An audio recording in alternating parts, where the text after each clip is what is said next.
I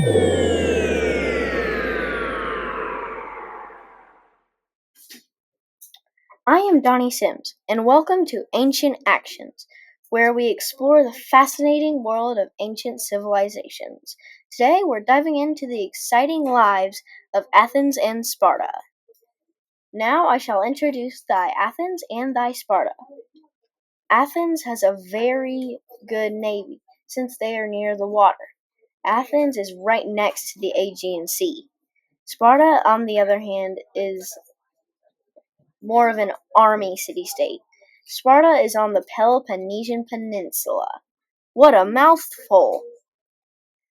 Today we'll talk about their education, slavery, and major wars. Let's jump into the past to see what lies in the ancient times today. Let thy start with thy education. Athens focuses on arts, philosophy, and sciences.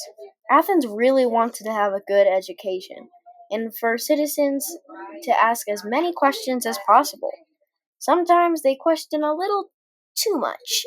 Socrates, for example, asked questions about things and to answer those questions, questioned more, which led him to death. Sparta wanted to have a very tough army, and they wanted them to do exactly what was told of them instead of asking.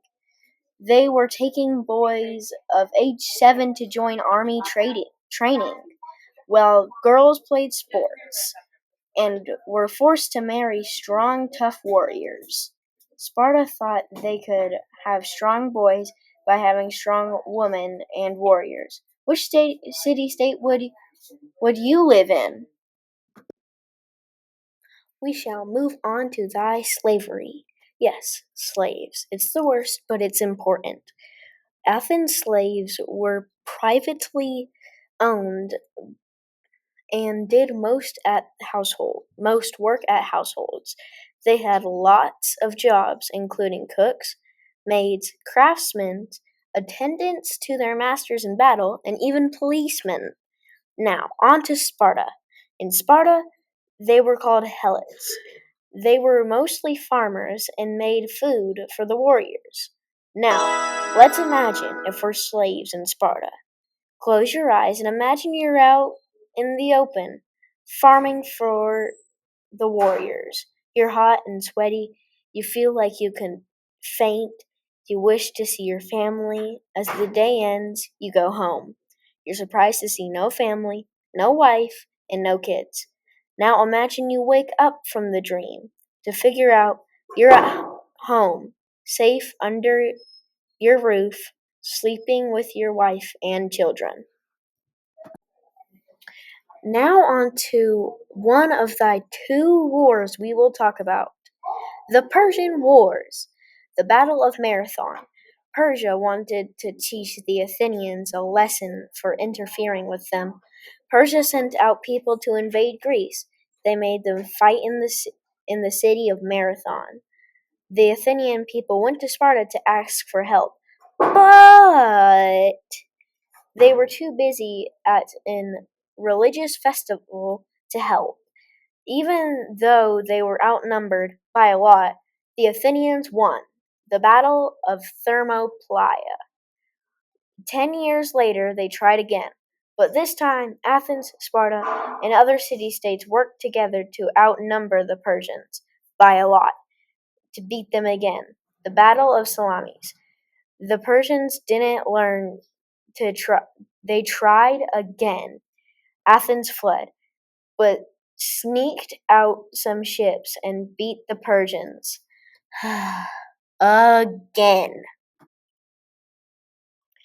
Thou shalt go on to thy other war, the Peloponnesian Wars. There really wasn't more than one war. It was just a very long 27-year war. It all started with an alliance between Sparta and Athens, but it didn't stay very long. Athens started to grow powerful, and Sparta didn't want that. So they made their own teams. Technically, they they gathered some other city states to help them. The Athenians had a plague that sent them back in the war, and Sparta was victorious. But both were very much affected badly. So Macedonia tried to conquer Greece. Woo! I almost gave that one away. I am sorry to say, but it's the end of this episode. We learned the differences between Sparta and Athens and their battles together and against. Now, if I could sum up Sparta and Athens in just a couple of words, it would be superior Sparta and awesome Athens. This is Donny saying so long. We hope to see you next time on Ancient Actions.